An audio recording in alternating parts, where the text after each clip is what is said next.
High বন্ধুরা, দেশ থেকে যারা দেখছো, দেশের বাইরে থেকে যারা দেখছো, তাদের সকলকে রং বেরং 24 চ্যানেলে স্বাগত জানাচ্ছি। এখন মোটামুটি সকালবেলা, এখন খুব দেরি হয়নি, এখন 9টা সাড়ে 9টা বাজছে। আর দেখো একটা জিনিস দেখো, মানে মানুষের সব কত তাড়াতাড়ি পেরিয়ে যায়। এই যে আমি রান্নাও বসিয়ে দিয়েছি, এই যে ভাত বসিয়ে দিয়েছি, ভাতের মধ্যে উচ্ছে আর আলু সেদ্ধ দিয়েছি। আর এখানে ডাল সেদ্ধ হচ্ছে, মুসুরির ডাল এখন সেদ্ধ হচ্ছে, এখনও কিছু হয়নি। এই দিয়েছি, এখনও জলে এখনও জলটা ফোটেনি, এই সেদ্ধ হচ্ছে। ভাত আর ডাল এখন বসিয়ে দিয়েছি, এবার তোমাদের রান্নাটা দেখাচ্ছি আর কি কি করব। এই যে সোয়াবিন ভিজিয়ে দিয়েছি জলে, সোয়াবিন আলুর তরকারি করব। সোয়াবিন আলুর তরকারি হবে, পটল ভাজা হবে, আর এই রান্না হবে। ভাতটা তো চাপিয়ে দিয়েছি, আর ডালও বসিয়ে দিয়েছি। ভাত ডাল হবে, সোয়াবিন আলুর তরকারি, পটল ভাজা। এই যে সকালে জলখাবারটা তোমাদের সঙ্গে একটু শেয়ার করি। পাউরুটি সেঁকেছি, পাউরুটি খাবো, আর তার সঙ্গে আলু ভাজা একটু সকালে করেছিলাম, সেটা একটু রয়েছে অল্প। আর এখানে শশা, কয়েক পিস শশা নিয়েছি।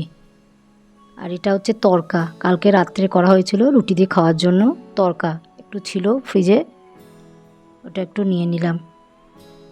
এই আমার সকালের জলখাবার, পাউরুটি, আলু ভাজা, শশা আর তরকা। এই দেখো রান্না আমার কমপ্লিট হয়ে গেল। এই যে ভাত আলু সেদ্ধ দেওয়া হয়েছে, পটল ভাজা, আর এখানে রয়েছে ডাল। ডালটা আমি পেঁয়াজ আর ধনেপাতা দিয়ে সম্বরা দিয়েছি। আর এখানে তরকারি এখন দেখো ফুটছে, তরকারিটা এখন কমপ্লিট হয়নি, ফুটছে। তোমাদেরকে বললাম কেন যে দিনগুলো পেরিয়ে যায়, আনন্দ উৎসবগুলো খুব পেরিয়ে যায়, আবার সেই একঘেয়েমি আবার জীবনে প্রবেশ করলাম। সেই রান্না বান্না, কাজকর্ম, ঘরে সব সামলানো, এই করতে করতেই আবার জীবন যাবে। আবার আসবে আনন্দ উৎসব, তবে আনন্দ উৎসবগুলো খুব তাড়াতাড়ি কেটে যায় আমাদের, তাই না? এই যে সব রান্না বান্না সব শেষ করে এবারে ছাদে জামা কাপড় কেচে দিয়ে গেছিলাম, সেগুলো সব শুকিয়ে গেছে। ছাদের জামা কাপড়গুলো তুলে নিয়ে এবার নিচে যাব। ব্লগটা আমি এখানেই শেষ করতে চাই। আর কীরকম রোদ দেখো, আজকে মানে প্রচুর রোদ দিয়েছে একদম। ভাবলাম যে জামা কাপড়, এই চাদর টাদর কাচা হয়েছে, এগুলো শুকাবে না, সকালে মেঘ করছিল, ভাবলাম শুকাবে না, আর সব দেখছি এর মধ্যে শুকিয়ে গেছে একদম। প্রচুর রোদ, এখনও 1টা বাজেনি, তার মধ্যে সব শুকিয়ে গেছে। আর রোদের ইয়েতে না, মাথায় তাড়াতাড়ি করে গামছাটা ঢাকা নিয়ে নিয়েছি, প্রচুর রোদের মানে ইয়েতে। এই যে আমি বলছি এখন প্রচুর রোদ, এর জন্য ঢাকা নিয়ে নিয়েছি মাথায়। এবার চাদরটা তুলে নিই।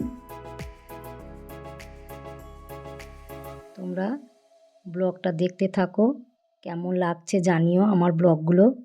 তোমরা আমার ব্লগে মানে আর কি দেখতে চাও, সেটা তোমরা আমাকে কমেন্ট করে জানাবে, কেননা আমি বুঝতে পারছি না কি দেখবে না দেখবে। তোমরা এরকম ঘরের কাজকর্ম পুরো দিনের ব্লগ চাও, না অন্য কিছু ব্লগ চাও, সেটা আমাকে, বা রান্না পুরোপুরি দেখানো সেই ব্লগ চাও, লিখবে কমেন্ট বক্সে। আর আমি এই পর্যন্তই রাখছি। তোমরা ভালো থেকো, সুস্থ থেকো, সাবধানে থেকো, সাবস্ক্রাইব করো, লাইক করো, তোমরা ভালো থেকো।